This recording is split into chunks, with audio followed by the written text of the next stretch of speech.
Hi guys, today I've decided to talk about a film trilogy. I'm talking about the Urban Legend trilogy.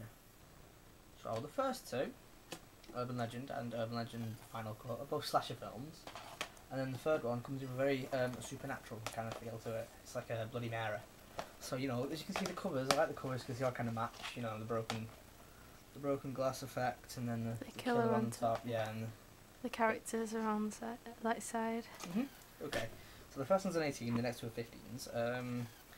It is without a doubt one of the many films to sort of like go off of Scream success, you know, the slashers of the 90s, early 90s kind of thing. So yeah, but it's one of the better ones. Like, I know it did last summer, and this I think are my favourite sort of Scream films that just come about with a new slasher wave. Anyway, so yeah, this one's based on urban legends, as you can tell by the title. So all of the kills in it have something to do with an urban legend, which makes them really intricate, very, really like unique kills and very stuff like that. I mean, maybe a bit cliche, but it's because they're urban legends, so it's kind of the point.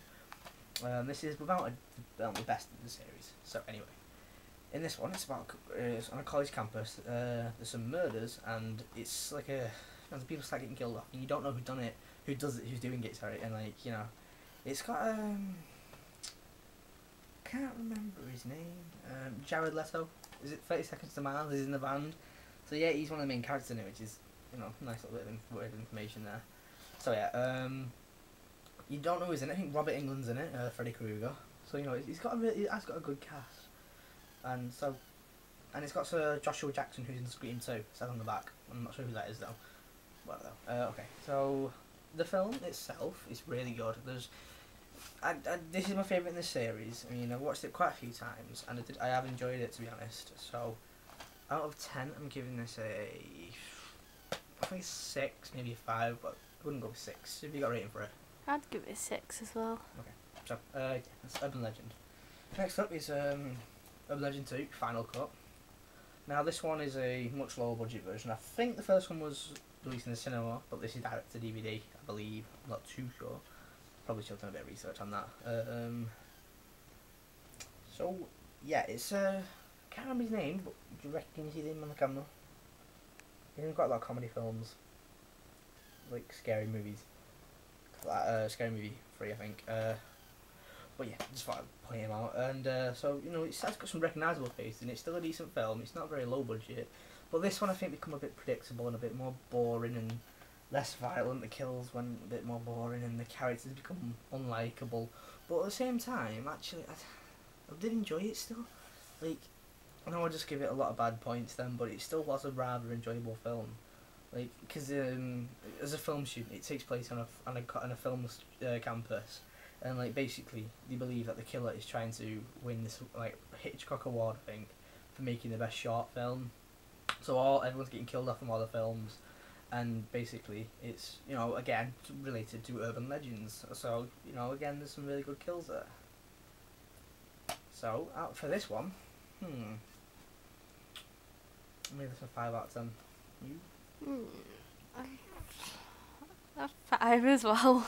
And then last up, we've got Urban Legends Bloody Mary. Is that the cat? Right, carry on. So this one leaves the slasher whodunit sort of genre and cat and goes on to the supernatural thing. So you can see by the back, it's very like, looks a bit like the Exorcist films. The cat is being so awkward right now. Honestly, the cats usually run away from me, but don't give me them eyes. Don't ruin this. Get away. So, yeah, this one was a lot worse. I didn't enjoy this one at all.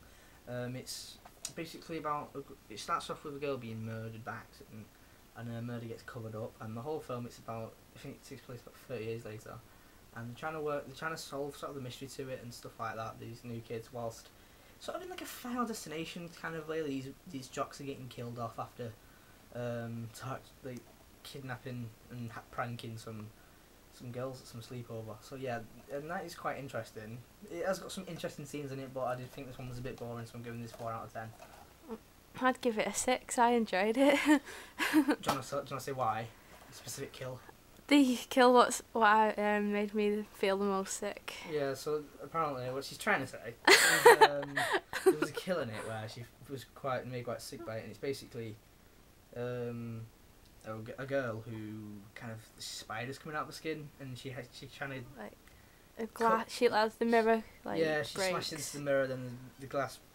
I can't describe it. But I'll it was leave it up to you horrible. if you can watch this film, because it was quite a good kill. There's another guy who gets electrocuted whilst urinating, so his spit gets blown off. So there's some interesting kills in there, but at the same time, I didn't really care for the characters, and it wasn't the best of films.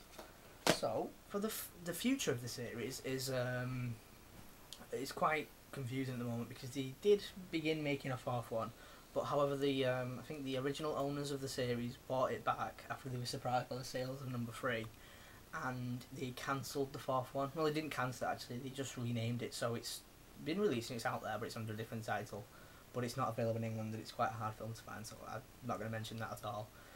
So, the fact that they bought the franchise back, the series back, sorry, sort of indicates that they might be interested in making a future one, because there was rumours that they bought it back because he was concerned about the poor quality of the fourth. They thought it was too low budget, so they got sort of bought it back so that couldn't be made. But I'm not sure. No one really knows. Overall, I'm giving the series, I think, a 6 out of 10, maybe 5. I'm really not sure. Quite indecisive, because they're okay films, but there's nothing amazing in there. There's no like really memorable deaths, and I love deaths. I'm sorry. You know what I mean? But there's nothing absolutely outstanding in there. But it was a bunch of okay films, very similar to the I Know What You Did Last Summer trilogy. I'd give it a 7, by the way. Forgot to ask. So it's nothing on Scream. I'd say I Know What You Did Last Summer is also better than this, but it's still an okay trilogy. So if you want to watch them, go ahead, because they are free. The first 2 are decent films, and the third one doesn't really feel connected at all. But it's still 3 okay films to watch. So thanks for watching. Please subscribe to me, because I want people to be regularly seeing my content, so I can keep putting it out and getting plenty of views and stuff. So cheers.